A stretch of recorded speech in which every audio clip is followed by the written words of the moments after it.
তারেক জিয়া রহমানের কথা বলতেছি, উনি দেশ ছেড়ে চলে গেছেন, তাহলে কি উনি গুপ্ত? আপনার ওয়াইফকে চাকরি করতে দিলেন না, আপনি নারীর ক্ষমতায়ন চান? আমিরে জামাতের ওয়াইফ তো চাকরি করে, আমিরে জামাতের ওয়াইফ চাকরি করে, মেয়েরা চাকরি করে, আপনি আপনার ওয়াইফকে তো চাকরি করতে দেননি। আপনি নারীর ক্ষমতায়ন চান, আগে ঘর থেকে শুরু করেন। এবার আসেন, আপনি একটা কোম্পানি খুলছিলেন, সে কোম্পানির নাম ছিল কি? White and blue. এই কোম্পানি আপনি বন্ধ করে দিলেন। এই কোম্পানি আপনি 2017 সালে বন্ধ করে দিলেন। তাহলে আপনি কোনো চাকরি করলেন না, ব্যবসা করলেন না, আপনার ওয়াইফ কোনো চাকরি করলো না, আপনি এতদিন ধরে চললেন কিভাবে? কোথায় থেকে টাকা আসলো? আপনি বলতেছেন বাংলাদেশ জামাত ইসলামের আমিরে জামাত কিভাবে 3,20,000 টাকায় মাসে চলে। আপনি আপনার ভোটের ইয়াতে কি দিচ্ছেন জানেন? আমি দেখাই দিই, বলে দিচ্ছি আপনাকে।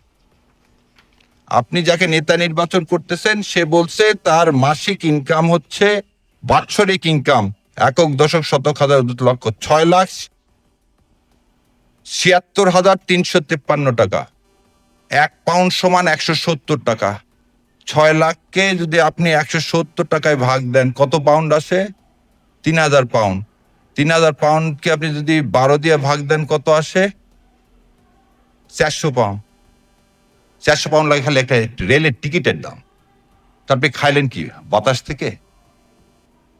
তাহলে আপনি এমন নেতৃত্বকে নির্বাচন করতেছেন যে হলফনামা করে বলে দিচ্ছে অসত্য তথ্য। আপনি এমন নেতৃত্ব তৈরি করতেছেন যে নেতৃত্ব আর এক দলকে বলতেছে নারীর নেতৃত্বায়ন করে না, আর আপনি নিজে নেতৃত্ব বিশ্বাস করেন না। কেন? সমস্যা কি? আর একটা বললেন কি? ধর্ম নিয়ে বাংলাদেশ জামাতে ইসলাম বিশ্বাস করে। 91 ভাই, তাহলে মুসলমান বিশ্বাস করে না ধর্ম? তাহলে 91% এদেশের মানুষ মুসলমান না? 91% মানুষ এদেশের মুসলমান না? এই রেটরিক গুলো তৈরি করে আপনি কি চাচ্ছেন? ভাগ করতে চাচ্ছেন। গত 17 বছর আওয়ামী লীগ যে রেটরিক তৈরি করে গেছে, মুক্তিযুদ্ধের পক্ষ বিপক্ষ, আপনি এর সাথে একই কাজ করতেছেন। তাহলে এই বয়ান কার? এটা কি হাদির স্বপ্ন ছিল? এটা কি 24-এ যারা শহীদ হয়েছে, রক্ত দিয়েছে, যাদের বিনিময়ে আজকে আমরা একটা নির্বাচন করতে যাচ্ছি, তাদের স্বপ্ন কি এটা ছিল? তাদের স্বপ্ন তো এটা ছিল না। তাহলে এই স্বপ্নকে সত্য করতে গেলে আপনাকে কি করতে হবে? আরো একটা জিনিস দেখেন, মানে এই কথাগুলো বলি যে ওই ভাই চলে গেলেন, উনি বলে গেলেন না দুইটা কথা। আপনি 45 জন ঋণ খেলাপিকে নমিনেশন দিয়েছেন, তার মধ্যে 7 জন আর হাতে আছে 5,000 কোটি টাকা। 7 জন লোকের আছে কত হাজার কোটি টাকা? 5,000 কোটি টাকা। তারা এই টাকাটা কার? পাবলিকের টাকা। আজকে 3 জনার বলছে নির্বাচিত হলেও তাদের নমিনেশন ফলাফল কি করে স্থগিত রাখা হবে যতক্ষণ মামলা শেষ না হবে। কি কারণে জানেন? একজন 2200 কোটি টাকা নিয়ে বসে আছে, 1 টাকাও ব্যাংকে দেয়নি। লোকের টাকা যার না দেওয়ার স্বভাব, তাকে আপনি কি ওই সংসদে পাঠাবেন আপনার পবিত্র আমানত হিসাবে? আমি এই কথাগুলো তো সবগুলো বলতেছি ডকুমেন্ট থেকে, কোনটা তো নিজের কথা বলতেছি না। শিক্ষক, শিক্ষক জাতির মেরুদণ্ড, তাই বলে না যে বাবা মার পরে আদর্শ চরিত্রবান কে হবে? শিক্ষক। গতকাল এক টক শোতে গেছি, টক শোতে যে এক ভদ্র মহিলা আছেন, নাম নাই বললাম, জাহাঙ্গীরনগর ইউনিভার্সিটি টিচার, বললেন কি ধাম করে জামাতে ইসলাম 5% নারী সমর্থনের যে দাবি তার হচ্ছে বিরোধিতা করছে। আমি সঙ্গে সঙ্গে প্রতিবাদ করলাম, উনি বললো না, আমি ওনাকে দেখালাম। একজন শিক্ষক যদি মানে অপতথ্য ছড়ায়, তাহলে সেই জাতির আর ভাগ্যে কি আছে? ছাত্র তো শিক্ষককে ফলো করবে। যে শিক্ষক জেনে শুনে জাতি কোনো একটা দলকে পারপাস করার জন্য কি করতেছে? সার্ভ করতেছে, তাহলে কি করবেন আপনি সে জাতির? মারামারি তো অনেক দূরে। আমরা সবাই বললাম প্রেসিডেন্টকে সরাতে হবে। এই প্রেসিডেন্ট আওয়ামী লীগের প্রেতাত্মা।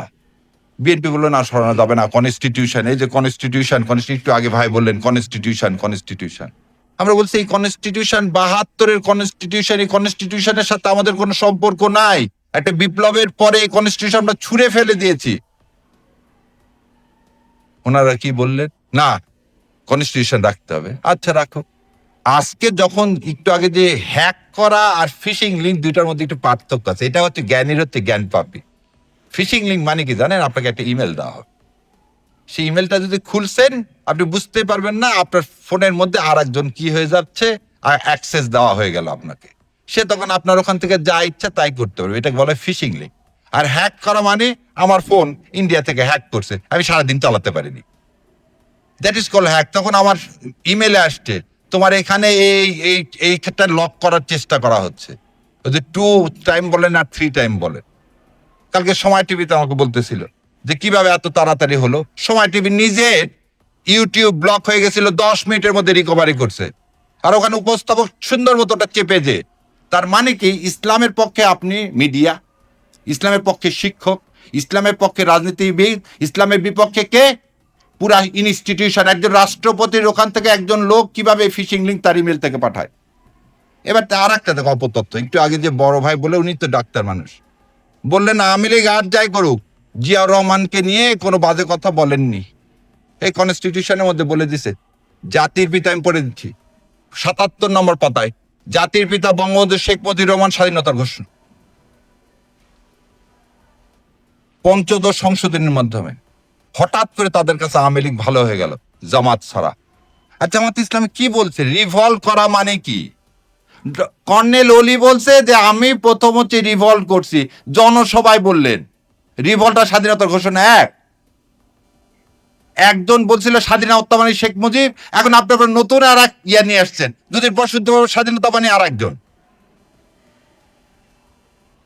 এই তথ্য সন্ত্রাস করে আপনি চাচ্ছেন কি নির্বাচনটাকে বিঘ্ন করতে।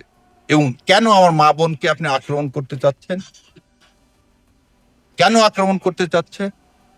মা বোনকে আক্রমণ করতে চাচ্ছেন আপনি এই কারণে, যখন দেখলেন আপনি আপনার সমর্থন বাংলাদেশ জামাত ইসলামের বেশি।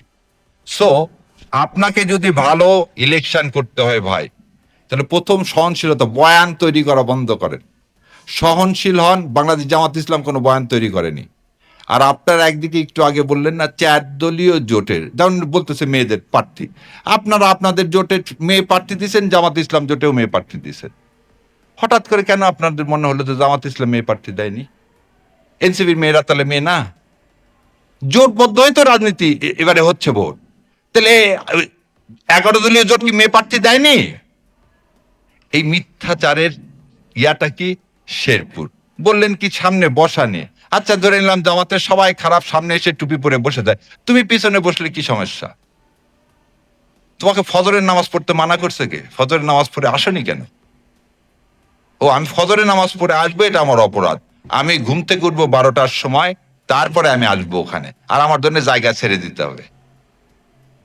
কিছু কিছু মসজিদে দেখতাম জায় নামাজ ফেলে দেওয়া থাকে। আমি একদিন জায় নামাজ ফেলে দিয়েছিলাম। দয়া করে আল্লাহর ঘর দখল করেন না। কখন উনি আসবেন সেজন্য আগের থেকে ওইখানে জায়গা দখল করা হচ্ছে এসির মধ্যে। তো দয়া করে এই দখলের কাজগুলো বন্ধ করেন। আর এই দখলের কাজ যতক্ষণ করবেন ততক্ষণ কি করব, আমরা প্রতিবাদ করব, চিৎকার করবো। এই দখলের কাজ ইন্ডিয়া করে যাচ্ছে আমার দেশটাকে দখল করার জন্য, এই দখল করতে দিব না। সো আপনাদেরকে এর চেয়ে আর বেশি কিছু বলার কিছু নাই। প্রথম জিনিসই বলে দিলাম, আমি আর আমার আমিরে জামাত নিয়ে যে ফিশিং লিঙ্ক নিয়ে কথা, এগুলো কারা করছে, কে কোন নোংরামো করে আর যাই হোক, নির্বাচনে ভালো করতে পারবেন না। আর বারবার বলে দিছি, নির্বাচনের না, সব কিছু ফয়সালা আল্লাহর হাতে, আমাকে কাজ করতে হবে। আর জান্নাতে কে যেতে চায় না জানি না, টিকিট বিক্রি হচ্ছে আমি জানি না, আমার পকেটে এখনো নাই, কেউ থাকলে দিয়ে দেবেন, কিন্তু আমি জান্নাতে যেতে চাই। সারা বছর ধরে নামাজ পড়বো, আল্লাহ যা যা বলছে তাই মেনে চলবো, জান্নাত পাবো এই আশা করেই জীবনের শেষ দিন পর্যন্ত বেঁচে থাকতে চাই। আর যে করতে চায় না সেটা তার ব্যাপার। আর এইভাবে রাগ করে একটা অনুষ্ঠানে এইভাবে বলা উচিত না কার বাবা কি। এটা শিষ্টাচার না, এটা শিষ্টাচার না, এবং বলে চলে যেতে হয়। আর এনসিপির যে ভাই বোনেরা রক্ত দিছে, আমাদের হাদির গায়ে ময়লা পানি দিছে, তারপর বলছে আরো পানি দাও, কোনো সমস্যা নেই। সো আল্লাহ আমাদের সবাইকে ধৈর্য দেওয়ার তৌফিক এনায়েত করুক, সৎ বোঝার তৌফিক এনায়েত করুক। আর সৎ পথে থাকলে ইনশাল্লাহ এই ইলেকশনে যে আসবে তাকে বাধা দেব, বসে কিন্তু থাকবো না। লুট করতে আসবো, বাধা দেবো, যেখানেই দেখবো সেখানে প্রতিহত করব, কারণ ভারতের আধিপত্যবাদ মেনে নিব না।